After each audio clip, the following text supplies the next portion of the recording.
Hallelujah. ದೇವರ ಪರಿಶುದ್ಧವಾದಂಥ ನಾಮಕ್ಕೆ ಸ್ತೋತ್ರವಾಗಲಿ. ಮತ್ತೊಂದು ಆವೃತ್ತಿ ಸಂಘ ಪ್ರಾರ್ಥನೆಗೆ ಬಂದಿರುವಂಥ ನಿಮ್ಮೆಲ್ಲರಿಗೂ ಕೂಡ ಯೇಸುವಿನ ಮಧುರ ನಾಮದಲ್ಲಿ ಶುಭಗಳು. ಈ ಸಮಯದಲ್ಲಿ ನಾವು ಸ್ವಲ್ಪ ಹೊತ್ತು ಪ್ರಾರ್ಥನೆಯಲ್ಲಿ ಹೋಗೋಣ. ಪ್ರಾರ್ಥನೆಯಲ್ಲಿ ಹೋಗೋದಕ್ಕಿಂತ ಮುಂಚಿತವಾಗಿ ನಾವು ಸತ್ಯವೇದದಿಂದ ದೇವರು ಇವತ್ತು ನಮಗೆ ಕೊಟ್ಟಂಥ ಒಂದು ವಚನವನ್ನು ಓದಿಕೊಂಡು ನಾವೆಲ್ಲರೂ ಕೂಡ ಈ ಸ್ವಲ್ಪ ಒಂದು 5 ನಿಮಿಷ ವಾಕ್ಯ ಧ್ಯಾನ ಮಾಡಿ ಎಲ್ಲರೂ ಕೂಡ ನಾವು ಈ ಸಮಯದಲ್ಲಿ ಪ್ರಾರ್ಥನೆಯಲ್ಲಿ ಹೋಗೋಣ. ನಾವು ಇವತ್ತು ಓದಿಕೊಳ್ಳುವಂಥ ವೇದ ಭಾಗ, ಪ್ರಾರ್ಥನೆ ಮಾಡೋದಕ್ಕಿಂತ ಮುಂಚೆ ದೇವರು ನಮ್ಗೆ ಕೊಟ್ಟಂಥ ಲೇಖನ ಭಾಗ ನಾವು ನೋಡೋಣ. ಇಬ್ರಿಯ ಪತ್ರಿಕೆ 12ನೇ ಅಧ್ಯಾಯ ನೋಡಿರಿ. ನಿಮ್ಮ ಸತ್ಯವೇದವನ್ನು ಇಬ್ರಿಯರಿಗೆ ಬರೆದ ಪತ್ರಿಕೆ, ಬುಕ್ ಆಫ್ ಹಿಬ್ರು, ಇಬ್ರಿಯರಿಗೆ ಬರೆದ ಪತ್ರಿಕೆ 12ನೇ ಅಧ್ಯಾಯ, ಅದರಲ್ಲಿ 14, 15, 16 ಈ 3 ವಚನಗಳನ್ನು ಇವತ್ತು ನಾವು ಈ ಸಮಯದಲ್ಲಿ ಓದಿಕೊಂಡು ಒಂದು 5 ನಿಮಿಷ ಈ ವಾಕ್ಯವನ್ನು ಧ್ಯಾನ ಮಾಡಿ ನಾವೆಲ್ಲರೂ ಈ ಸಮಯದಲ್ಲಿ ದೇವರ ಸನ್ನಿಧಿಯಲ್ಲಿ ಕೂಡಿ ಬಂದಿರುವಂಥ ನಾವೆಲ್ಲರೂ ಕೂಡ ಕೆಲವೊಂದು ವಿಷಯಗಳಿಗಾಗಿ ನಾವು ಸಂಘವಾಗಿ ಕೂಡಿ ನಾವು ಪ್ರಾರ್ಥನೆ ಮಾಡೋಣ. ಇಬ್ರಿಯರಿಗೆ ಬರೆದ ಪತ್ರಿಕೆ 12ನೇ ಅಧ್ಯಾಯ 14, 15, 16 ಈ 3 ವಚನಗಳನ್ನು ಎಲ್ಲರೂ ಸೇರಿ ನಾವು ಕೂಡಿ ಓದ್ಕೊಳ್ಳೋಣ. ಎಲ್ಲರೂ ಸೇರಿ ಓದ್ಕೊಳ್ಳೋಣ. ಬನ್ನಿ, ಎಲ್ಲರೂ ಸೇರಿ ಓದೋಣ. ಎಲ್ಲರ ಸಂಗಡ ಸಮಾಧಾನದಿಂದಿರುವುದಕ್ಕೂ ಪರಿಶುದ್ಧತೆಯನ್ನು ಹೊಂದುವುದಕ್ಕೂ ಪ್ರಯತ್ನ ಮಾಡಿರಿ. ಪರಿಶುದ್ಧತೆ ಇಲ್ಲದೆ ಯಾವನು ಕರ್ತನನ್ನು ಕಾಣುವುದಿಲ್ಲ. ನಿಮ್ಮಲ್ಲಿ ಯಾವನಾದರೂ ದೇವರ ಕೃಪೆಗೆ ತಪ್ಪಿ ಹಿಂಜೇರಿದಂತೆ ಯಾವ ವಿಷವುಳ್ಳ ಬೇರು ನಿಮ್ಮಲ್ಲಿ ಚಿಗುರಿ ಅಸಮಾಧಾನವನ್ನು ಹುಟ್ಟಿಸಿ ಸಭೆಯವರನ್ನು ಕೆಡಿಸದಂತೆ ಯಾವ ಜಾರನಾಗಲಿ ಏಸಾವನಂಥ ಪ್ರಾಪಂಚಿಕನಾಗಲಿ ನಿಮ್ಮಲ್ಲಿ ಇರದಂತೆ ಜಾಗ್ರತೆಯಿಂದ ನೋಡಿಕೊಳ್ಳಿರಿ. ಆ ಏಸಾವನು ಒಂದೇ ಒಂದು ಊಟಕ್ಕೋಸ್ಕರ ತನ್ನ ಚೊಚ್ಚಲತನದ ಹಕ್ಕನ್ನು ಕೊಟ್ಟು ಬಿಟ್ಟನು.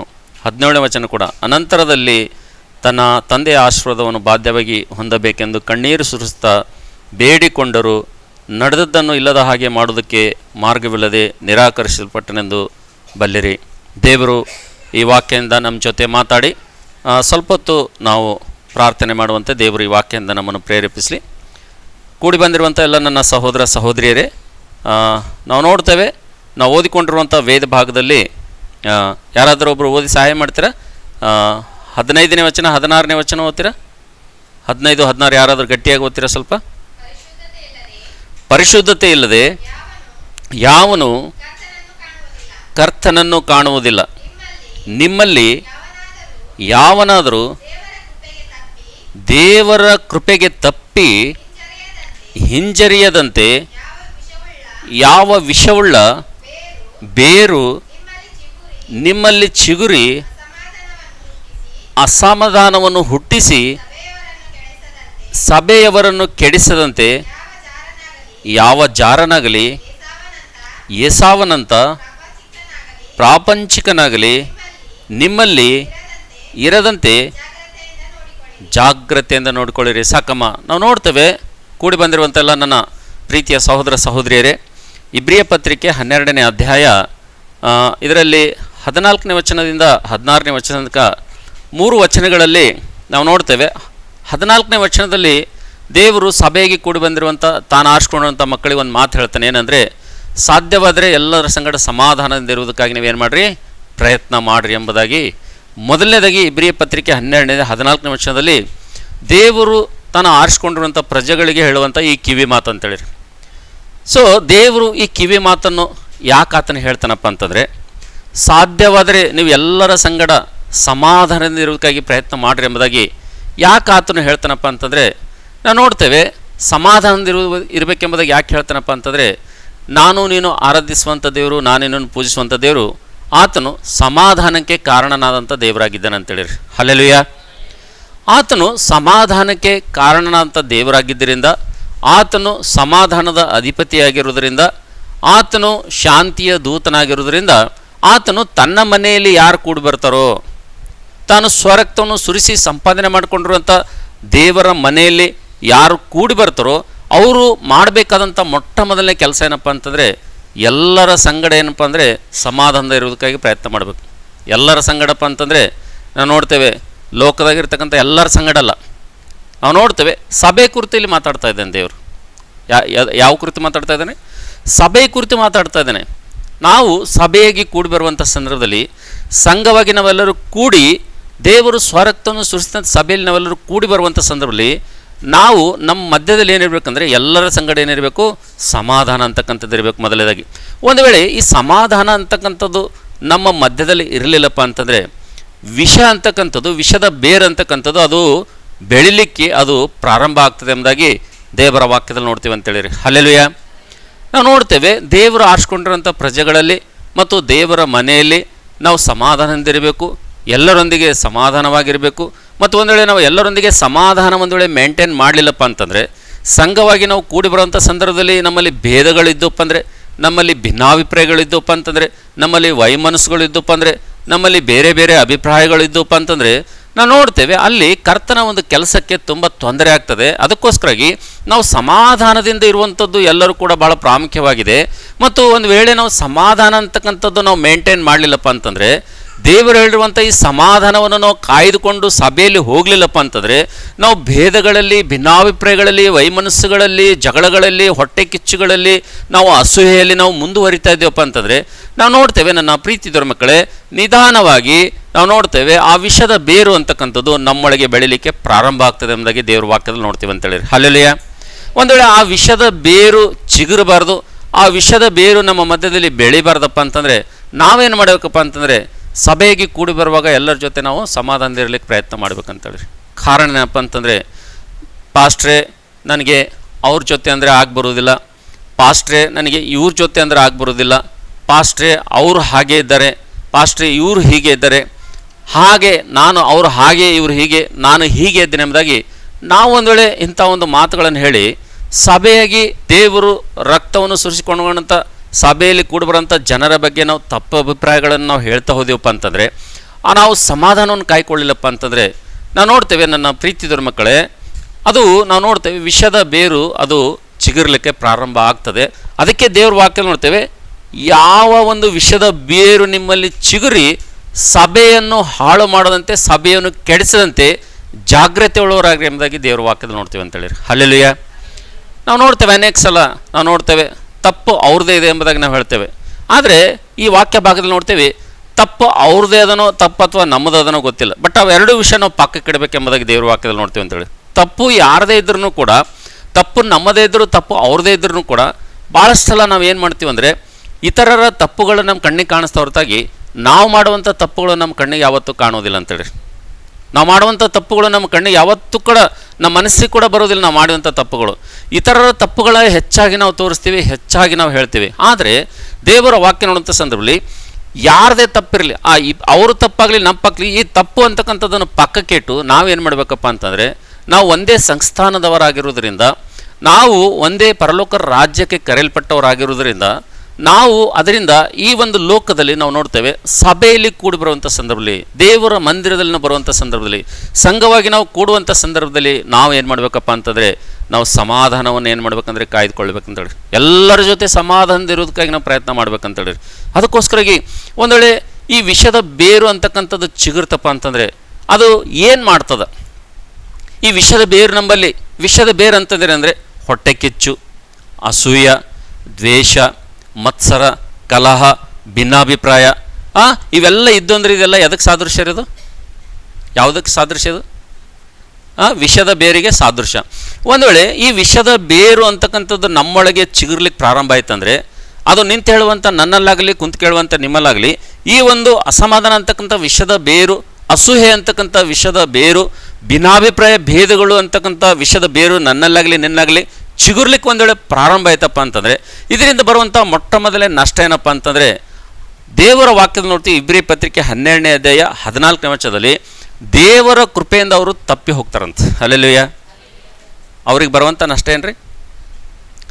ದೇವರ ಕೃಪೆಯಿಂದ ಏನಾಗ್ತದಂತ ಅವರು ತಪ್ಪಿ ಹೋಗ್ತಾರೆ. ಅಂದರೆ ಒಂದು ರೀತಿಯಿಂದ ದೇವರ ಕೃಪೆ ಅವ್ರನ್ನ ಬಿಟ್ಟು ಹೋಗ್ತದಂತ, ದೇವರವರಿಂದ ಏನಾಗ್ತಾನಂತ ದೂರ ಆಗ್ತಾನಂತೆ.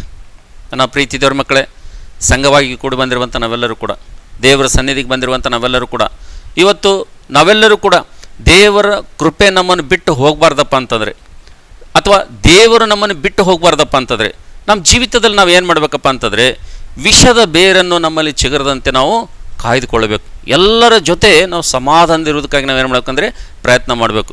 ನಮ್ಮ ಜೀವಿತದಲ್ಲಿ ಇವತ್ತು ಇನ್ನೊಬ್ಬರು ಎಷ್ಟೇ ನಮಗೆ ಮೋಸ ಮಾಡಲಿ, ನಮ್ಮ ಜೀವಿತದಲ್ಲಿ ಇವತ್ತು ನಮಗೆ ಎಷ್ಟೇ ಇವತ್ತು ಅನ್ಯಾಯ ಮಾಡಲಿ, ಇವತ್ತು ಅನೇಕರು ನಮ್ಮನ್ನು ಯಾರಾದರೂ ನಮ್ಮನ್ನು ಹಿಂಸಿಸಲಿ, ಏನೇ ಮಾಡಿದ್ರೂ ಕೂಡ ನಮ್ಮ ಜೀವಿತದಲ್ಲಿ ಯಾವ ರೀತಿಗೆ ಇರಬೇಕಂದ್ರೆ, ನಮ್ಮ ಜೀವಿತದಲ್ಲಿ ದೇವರು ಕೊಟ್ಟಂಥ ಸಮಾಧಾನ ನಮ್ಮ ಗುಂಡಿಗೆಯಲ್ಲಿ ಅದು ರಾಜನಂತೆ ತೀರ್ಪು ಹೇಳ್ಬೇಕಂತೇಳಿ. ಹಲ್ಲೆಲೂಯ.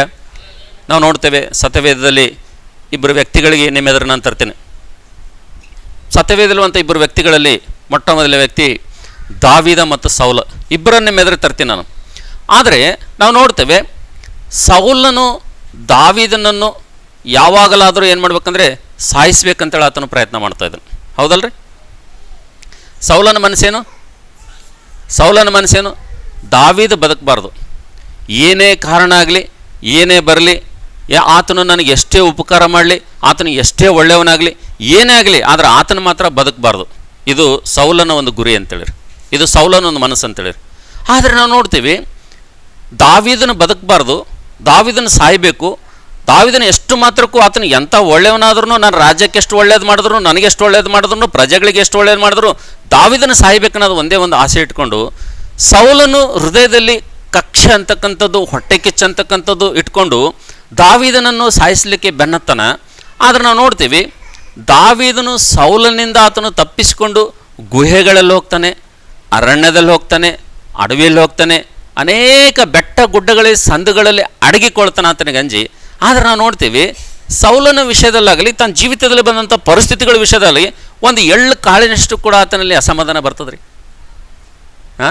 ಸೌಲನ ನನಗೆ ಬೆನ್ನತ್ತಿದ್ದಾನೆ, ಸೌಲನ ನನಗೆ ಸಾಯಿಸ್ಲಿಕ್ಕೆ ಬೆನ್ನತ್ತಿದ್ದಾನೆ, ಸೌಲನ ನಾನು ಕೊಲೆ ಮಾಡ್ಲಿಕ್ಕೆ ಬೆನ್ನತ್ತಿದ್ದಾನೆ, ಇನ್ನೇನು ನಾನು ಸೌಲನ ಕೈಯಲ್ಲಿ ಸಿಕ್ಕಪ್ಪ ಅಂತಂದರೆ ನನ್ನ ಪರಿಸ್ಥಿತಿ ಏನು ಅಂತೇಳಿ ಆ ಅರಣ್ಯದಲ್ಲಿ ಓಡುವಂಥ ಆತನು, ಗುಹೆಗಳಲ್ಲಿರುವಂಥ ಆತನು, ಬಂಡೆ ಸಂದುಗಳಲ್ಲಿ ಮರೆ ಮಾಡಿಕೊಳ್ಳುವಂಥ ಆತನು, ನಾವು ನೋಡ್ತೀವಿ ಆತನ ಜೀವಿತದಲ್ಲಿ ಸ್ವಲ್ಪನಾದರೂ ಏನಾದರೂ ಸ್ವಲ್ಪ ಅಸಮಾಧಾನ ಬಂತ ಆತನ ಜೀವಿತದಲ್ಲಿ. ನಾವು ನೋಡ್ತೇವೆ ಸೌಲನು ಅರಮನೆಯಲ್ಲಿದ್ದ ಆತನಿಗೆ ಶಾಂತಿ ಇಲ್ಲ, ಸೌಲನಿಗೆ ಜೊತೆ ಸೈನ್ಯ ಇದೆ, ಆತನಿಗೆ ಶಾಂತಿ ಇಲ್ಲ. ಸೌಲನ ಕೈಯಲ್ಲಿ ಖಡ್ಗ ಇದೆ, ಸೈನಿಕರಿದ್ದಾರೆ, ಎಲ್ಲ ಇದೆ ಸೌಲನ ಹತ್ರ, ಆದರೆ ಸೌಲನಿಗೆ ಏನಿಲ್ಲ ಸಮಾಧಾನ ಇಲ್ಲ. ಆದರೆ ದಾವೀದನ ಹತ್ರ ಏನೂ ಇಲ್ಲ, ಆತನ ಹತ್ರ ಯಾವುದೇ ಸೋರ್ಸ್ ಇಲ್ಲ. ಆತನ ಹತ್ರ ನಾವು ನೋಡ್ತೇವೆ ದಾವೀದನ ಹತ್ರ ಏನಿಲ್ಲ. ನಾವು ನೋಡ್ತೇವೆ ಆತನು ಸ್ಥಳದಿಂದ ಸ್ಥಳಕ್ಕೆ ಸೌಲನಿಗೆ ಅಂಜಿ ಭಯಪಟ್ಟು ಕಾಡಿನಲ್ಲಿ ಸ್ಥಳವನ್ನು ಬದಲಾಯಿಸ್ತಾ ಆತನು ಓಡಾಡ್ತಾ ಇರ್ತಾನೆ.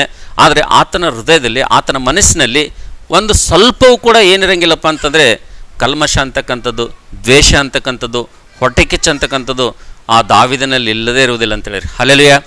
ಅದಕ್ಕೆ ನಾವು ನೋಡ್ತೀವಿ ಇಬ್ಬರಲ್ಲಿ ನಾವು ನೋಡ್ತೀವಿ ನನ್ನ ಪ್ರೀತಿದವರ ಮಕ್ಕಳೇ, ಅಸೂಯೆ ಅಂತಕ್ಕಂಥದ್ದು, ಹೊಟ್ಟೆ ಕಿಚ್ಚು ಅಂತಕ್ಕಂಥ ಇಟ್ಕೊಂಡಂಥ ಈ ಸೌಲನು ನಾವು ನೋಡ್ತೇವೆ ದೇವರ ವಾಕ್ಯದಲ್ಲಿ ದೇವರ ಕೃಪೆ ಆತನನ್ನು ಬಿಟ್ಟು ಹೋಯ್ತು ಎಂಬುದಾಗಿ ನೋಡ್ತೀವಿ ಅಂತೇಳಿ. ಹಲ್ಲೆಲೂಯ. ನಾವು ನೋಡ್ತೇವೆ ದೇವರ ಕೃಪೆ ಸೌಲನನ್ನು ಬಿಟ್ಟು ಹೋಯಿತು, ದೇವರ ಆತ್ಮನು ಸೌಲನನ್ನು ಬಿಟ್ಟು ಹೋದನಂತೇಳಿ ಸೌಲನಿಗೆ ಗೊತ್ತೇ ಆಗಲಿಲ್ಲ ಅನೇಕ ದಿನಗಳ ತನಕ. ಕೊನೆಗೆ ನಾವು ನೋಡ್ತೇವೆ ಆತನು ದೇವರು ನನ್ನ ಜೊತೆ ಇದ್ದಾನೆ ಎಂಬುದಾಗಿ ಎಷ್ಟೋ ಸಲ ಪ್ರಾರ್ಥನೆಗಳನ್ನು ಮಾಡ್ತಾನೆ, ಸ್ಥಳವನ್ನು ಬಿಟ್ಟು ಸ್ಥಳಕ್ಕೆ ಹೋಗಿ ಪ್ರಾರ್ಥನೆ ಮಾಡ್ತಾನೆ, ದೇವರ ಆತನ ಪ್ರಾರ್ಥನೆಯನ್ನು ಕೇಳೋದಿಲ್ಲ ಅಂತೇಳಿ. ಹಲ್ಲೆಲೂಯ. ಆದರೆ ಅಂತಿಮವಾಗಿ ನಾವು ನೋಡ್ತೇವೆ ನನ್ನ ಪ್ರೀತಿದವರ ಮಕ್ಕಳೇ, ಈ ಒಂದು ಸೌಲನು ದಾವೀದನ ಮೇಲೆ ಕಕ್ಷವನ್ನು ಇಟ್ಕೊಂಡು, ದಾವೀದನ ಮೇಲೆ ಹೊಟ್ಟೆ ಕಿಚ್ಚಿಟ್ಕೊಂಡು ಆತನು ಕುಟುಂಬ ಸಹಿತವಾಗಿ ನಾಶ ಹೋಗ್ತಾನೆ. ಆದರೆ ಸೌಲನ ವಿಷಯದಲ್ಲಿ ಸ್ವಲ್ಪ ಮಾತ್ರಕ್ಕೂ ದ್ವೇಷ ಅಂತಕ್ಕಂಥದ್ದು ಇಟ್ಟುಕೊಳ್ಳದೆ, ಸೌಲನ ವಿಷಯದಲ್ಲಿ ಎಷ್ಟು ಮಾತ್ರಕ್ಕೂ ಹೊಟ್ಟೆ ಕಿಚ್ಚು ಅಂತ ಇಟ್ಟುಕೊಳ್ಳದೆ ಇದ್ದಿದ್ದರಿಂದ ಸೌಲನು ಅರಣ್ಯದಲ್ಲಿ ಸತ್ತು ಅಡವಿಯ ಪಾಲಾಗ್ತಾನೆ. ಆದರೆ ದಾವೀದನು ಅರಣ್ಯದಲ್ಲಿದ್ದಂಥ ವ್ಯಕ್ತಿ ಊರಲ್ಲಿ ಬಂದು ಇಸ್ರಾಯೇಲ್ ಜನರ ಮೇಲೆ ಆತನ ರಾಜನಾಗ್ತಾನೆ ಅಂತೇಳಿ. ಹಲ್ಲೆಲೂಯ. ಅದಕ್ಕೋಸ್ಕರಾಗಿ ನನ್ನ ಪ್ರೀತಿದವ್ರ ಮಕ್ಕಳೇ, ನಾವು ಸಮಾಧಾನದಿಂದಿರುವುದು ಎಷ್ಟು ಪ್ರಾಮುಖ್ಯತೆ ಅಂತಂದರೆ, ನಮಗೆ ಎಲ್ಲ ಪರಿಸ್ಥಿತಿಗಳು ಅನುಕೂಲ ಇದ್ದಾಗ ಸಮಾಧಾನ ಇರೋದಲ್ಲ, ಅದಕ್ಕೆ ಸಮಾಧಾನ ಅನ್ನೋದಿಲ್ಲ. ಯಾರು ನಮ್ಮನ್ನು ದ್ವೇಷ ಮಾಡ್ತಾರೋ, ಯಾರು ನಮ್ಮನ್ನು ಸತಾಯಿಸ್ತಾರೋ, ಯಾರು ನಮ್ಮನ್ನು ಹಿಂಸಿಸ್ತಾರೋ, ಯಾರು ನಮಗೆ ಕೇಡನ್ನು ಬಯಸ್ತಾರೋ, ಯಾರು ನಮಗೆ ಹಾನಿಯನ್ನು ಬಯಸ್ತಾರೋ, ಯಾರು ನಮ್ಮನ್ನು ಬೆನ್ನು ಬಿಡದಂತೆ ಕಾಡ್ತಾ ಇರ್ತಾರೋ, ಯಾವ ಪರಿಸ್ಥಿತಿ ನಮಗೆ ವಿರುದ್ಧವಾಗಿರ್ತಾವೋ ಅಂಥ ಸಂದರ್ಭದಲ್ಲಿ ನಾವೇನು ಮಾಡಬೇಕಂದ್ರೆ ಸಮಾಧಾನವನ್ನು ಮೇಂಟೈನ್ ಮಾಡ್ಬೇಕಂತೇಳಿ. ಹಲ್ಲೆಲೂಯ. ಅದಕ್ಕೋಸ್ಕರ ಇಬ್ರಿಯ ಪತ್ರಿಕೆ 12ನೇ ಅಧ್ಯಾಯದಲ್ಲಿ ನಾವು ನೋಡ್ತೀವಿ 14ರಿಂದ 16ನೇ ವಚನ ತನಕ ನೋಡ್ತೀವಿ, ಯಾವ ವಿಷದ ಬೇರು ನಿಮ್ಮಲ್ಲಿ ಚಿಗುರಿ ಸಭೆಯವರನ್ನು ಕೆಡಿಸದಂತೆ ನೀವೇನು ಮಾಡಿರಿ, ಜಾಗರೂಕರಾಗಿರಿ ಎಂಬುದಾಗಿ ದೇವರ ವಾಕ್ಯದಲ್ಲಿ ನೋಡ್ತೀವಿ ಅಂತೇಳಿ. ಹಲ್ಲೆಲೂಯ. ಸಂಘವಾಗಿ ಕೂಡಿ ಬಂದಿರುವಂತೆಲ್ಲ ನನ್ನ ಪ್ರೀತಿದವರ ಮಕ್ಕಳೇ, ಒಂದು ವೇಳೆ ಈ ಒಂದು ಅಸೂಯೆ ಅಂತಕ್ಕಂಥದ್ದು, ಹೊಟ್ಟೆ ಕಿಚ್ಚು ಅಂತಕ್ಕಂಥದ್ದು, ಇನ್ನೊಬ್ಬರ ಕುರಿತು ಅಸೂಯೆ ಹೊಟ್ಟೆ ಕಿಚ್ಚು ಯಾರಾದರೂ ಮನಸ್ಸಿನಲ್ಲಿ ಬಂತಪ್ಪ ಅಂತಂದರೆ ಆವಾಗ ನಾವು ನೋಡ್ತೀವಿ ವಿಷದ ಬೇರು ಅಂತಕ್ಕಂಥದ್ದು ಏನಾಗಲಿ ಪ್ರಾರಂಭ ಆಗ್ತದೆ ರೀ, ಚಿಗುರ್ಲಿಕ್ಕೆ ಏನಾಗ್ತದೆ, ಪ್ರಾರಂಭ ಆಗ್ತದೆ. ಒಂದು ವೇಳೆ ವಿಷದ ಬೇರು ಚಿಗುರ್ಲಿಕ್ಕೆ ಪ್ರಾರಂಭ ಆಯ್ತಂದರೆ ನಷ್ಟ ಮೊದಲನೇದು ಏನಪ್ಪ ಅಂದ್ರೆ ದೇವ್ರ ಕೃಪೆ ನಮ್ಮಿಂದ ಏನಾಗ್ತದಂತ, ದೇವ್ರ ಕೃಪೆ ನಮ್ಮಿಂದ ಬಿಟ್ಟು ಹೋಗ್ತದಂತ. ದೇವರ ಕೃಪೆ ದೇವ್ರು ಬಿಟ್ಟು ಹೋದ್ಮೇಲೆ ನಮ್ಮ ಪರಿಸ್ಥಿತಿ ಹೆಂಗಿರ್ತದಂತ್ರಿ, ನಮ್ಮ ಸ್ಥಿತಿಗತಿಗಳು ಹೆಂಗಿರ್ತಾವಂತ ನಮ್ಮ ಜೀವಿತದಲ್ಲಿ ನಾವು ನೋಡ್ತೇವೆ. ನಮ್ಮ ಅಂತ್ಯಾವಸ್ಥೆ ಭಾಳ ಭಯಂಕರವಾಗಿರ್ತಂತ. ಅದಕ್ಕೋಸ್ಕರವಾಗಿ ನನ್ನ ಪ್ರೀತಿದವ್ರ ಮಕ್ಕಳೇ, ನಮ್ಮೆಲ್ಲರಿಗೂ ಪರಲೋಕ ಒಂದೇ ಇರೋದರಿಂದ ಈ ಸಭೆಗೆ ಕೂಡ ಬಂದಿರುವಂಥ ನಮ್ಮಲ್ಲಿ ಏನೇ ಭಿನ್ನಾಭಿಪ್ರಾಯಗಳಿದ್ದರೂ, ಭೇದಗಳಿದ್ದರೂ ಕೂಡ, ವೈಮನಸ್ಸಿದ್ದರೂ ಕೂಡ, ನಾನಾ ಥರವಾದಂಥ ಭಿನ್ನಾಭಿಪ್ರಾಯಗಳಿದ್ದರೂ ಕೂಡ, ನಾವು ಈ ಲೋಕದಲ್ಲಿ ಇರುವಾಗಲೇ ದೇವ್ರು ನಮಗೆ ಅವಕಾಶ ಕೊಟ್ಟಾಗಲೇ ನಾವೇನು ಮಾಡ್ಬೇಕಂದ್ರೆ ಎಲ್ಲರ ಜೊತೆ ಏನು ಮಾಡ್ಬೇಕಂತ್ರಿ, ಎಲ್ಲರ ಜೊತೆ ಬ್ರದರ್ಸ್, ಎಲ್ಲರ ಜೊತೆ ಏನಿರ್ಬೇಕಂತ, ಸಮಾಧಾನದಿರೋದಕ್ಕಾಗಿ ನಾವೇನು ಮಾಡ್ಬೇಕಂತ ಪ್ರಯತ್ನ ಮಾಡ್ಬೇಕಂತ. ಹಲ್ಲೆಲೂಯಾ. ಇದಕ್ಕೆ ಬೆಸ್ಟ್ ಎಕ್ಸಾಂಪಲ್ ಯಾರಪ್ಪ ಅಂತಂದರೆ ದಾವೀದನನ್ನು ನೋಡಿದ್ದೀವಿ ಅಂತೇಳಿ. ಹಲ್ಲೆಲೂಯಾ. ದಾವೀದನ ಜೀವಿತದಲ್ಲಿ ಎಷ್ಟು ವೈರಿಗಳು ಬಂದರು, ಎಷ್ಟು ಹಿಂಸಕರು ಬಂದರು, ದಾವೀದನ ಹಾನಿ ಬಯಸೋರು, ದಾವೀದನನ್ನು ಈ ಲೋಕದಲ್ಲಿ ಇಲ್ಲದಂತೆ ಮಾಡಬೇಕೆಂಬುದಾಗಿ ಎಷ್ಟು ಪ್ರಯತ್ನ ಮಾಡಿದ್ರು ಕೂಡ ದಾವೀದನ ಎಷ್ಟು ಮಾತ್ರಕ್ಕೂ ತನ್ನ ಜೀವಿತದಲ್ಲಿ ಸಮಾಧಾನವನ್ನು ಕಳೆದುಕೊಳ್ಳಿಲ್ಲ ಅಂತೇಳಿ. ಹಲ್ಲೆಲೂಯಾ. ಅದಕ್ಕೋಸ್ಕರ ಬನ್ನಿ ನಾವೆಲ್ಲರೂ ಕೂಡ ಇವತ್ತು ಸಂಘವಾಗಿ ಕೂಡಿ ಬಂದಿರುವಂಥ ನಾವೆಲ್ಲರೂ ಕೂಡ ಈ ವಾಕ್ಯವನ್ನು ಎತ್ತಿ ಹಿಡಿದು ನಾವು ಕೂಡ ದೇವರ ಸನ್ನಿಧಿಯಲ್ಲಿ ಪ್ರಾರ್ಥನೆ ಮಾಡೋಣ. ದೇವರೇ, ನಿನ್ನ ಮಂದಿರಕ್ಕೆ ಬಂದಿರುವಂಥ ನನಗೆ ನಿನ್ನ ವಾಕ್ಯದಿಂದ ನನ್ನ ಜೊತೆ ಮಾತಾಡಿದ್ದೀರಿ ಕರ್ತನೆ. ಹೌದು ಸ್ವಾಮಿ, ಇಬ್ರಿಯ ಪತ್ರಿಕೆ 12ನೇ ಅಧ್ಯಾಯ 14ನೇ ವಚನದ ಪ್ರಕಾರ ನನ್ನ ಜೊತೆ ಮಾತಾಡ್ತಾ ಬಂದಿದ್ದೀರಿ ಕರ್ತನೆ. ಈ ಲೋಕದಲ್ಲಿರುವಾಗ ಕರ್ತನೆ, ಹೌದು ಸ್ವಾಮಿ, ಎಲ್ಲರ ಜೊತೆ ಸಮಾಧಾನದಿಂದ ಇರೋದಕ್ಕೋಸ್ಕರವಾಗಿ ನನ್ನ ನೀವು ಕರೆದಿದ್ದೀರಿ ಕರ್ತನೆ.